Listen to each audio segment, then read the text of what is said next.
छत्तीसगढ़ में जातिगत जनगणना पर जमकर सियासत हो रही है।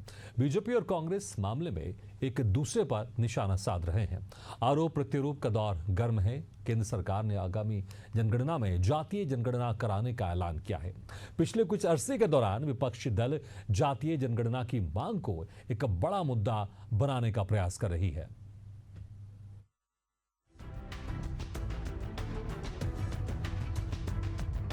जातीय जनगणना 2027 पर सियासी घमासान अब भी जारी है। छत्तीसगढ़ के सीएम विष्णुदेव साय ने तंज कसा है कि कांग्रेस की कथनी और करनी में हमेशा अंतर होता है। कांग्रेस लंबे समय से जातीय जनगणना की बात कर रही थी, लेकिन पीएम मोदी ने इसे हकीकत बना दिया। जातीय जनगणना से सभी समुदायों को फायदा होगा। अभी तक तो यही हुआ है, कांग्रेस की कथनी और करनी में अंतर रहता है। जातिगत जनगणना की बात भी ये लोग बहुत पहले से करते आए हैं, लेकिन वो काम को भी अंजाम हमारे माननीय प्रधानमंत्री जी श्री नरेंद्र मोदी जी दे रहे हैं। अब जातिगत जनगणना यहाँ पर होगी, जबकि कांग्रेस इसको बहुत पहले से बोलती रही लेकिन कर नहीं पाई। हालांकि विपक्ष के मुताबिक दबाव में आकर केंद्र सरकार ने ये फैसला लिया है। वहीं विपक्ष का ये भी आरोप है कि ये सरकार लोगों को उनका हक नहीं देना चाहती है, इसलिए जानबूझकर लीट लतीफी कर रही है। जनगणना कराने का दबाव सबसे पहले हमारे नेता माननीय राहुल गांधी जी खड़गे जी ने इस मामले को लेकर लगातार उठाते रहे।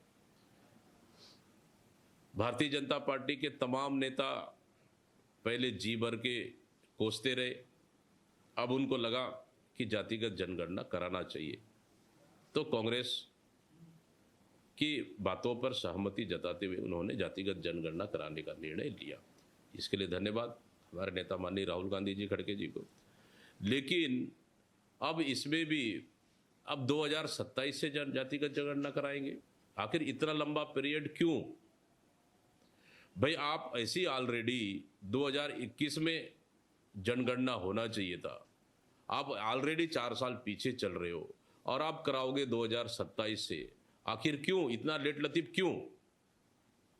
भाई, उनको तो कम से कम साल भर अंदर जातिगत जनगणना को कंप्लीट करना चाहिए, लेकिन सरकार नहीं चाहती कि जातिगत जनगणना कराए, और कहीं ना इसी का नतीजा है वो कहीं ना कहीं इस इशू को एक लंबा खींचकर उसको टालना चाहते। खबरों के मुताबिक जातीय जनगणना 2 चरणों में कराई जाएगी। पहले 4 राज्यों में जातीय जनगणना शुरू होगी। पहले चरण में जम्मू कश्मीर, लद्दाख, उत्तराखंड और हिमाचल प्रदेश में जातीय जनगणना होगी। इसकी शुरुआत 1 अक्टूबर 2026 से होगी। वहीं दूसरे चरण में अन्य सभी राज्यों और केंद्र शासित प्रदेश में जातीय जनगणना शुरू होगी। इसकी शुरुआत 1 मार्च 2027 से होगी, यानी मैदानी राज्यों में मार्च 2027 से जातीय जनगणना शुरू होगी और पहाड़ी राज्यों में 1 अक्टूबर 2026 से जातीय जनगणना शुरू होगी। लेकिन शुरू होने से पहले ही जातिगत जनगणना पर जमकर सियासत हो रही है। कैमरा पर्सन पंकज साहू के साथ एशियन न्यूज के लिए नदीम मेमन की रिपोर्ट।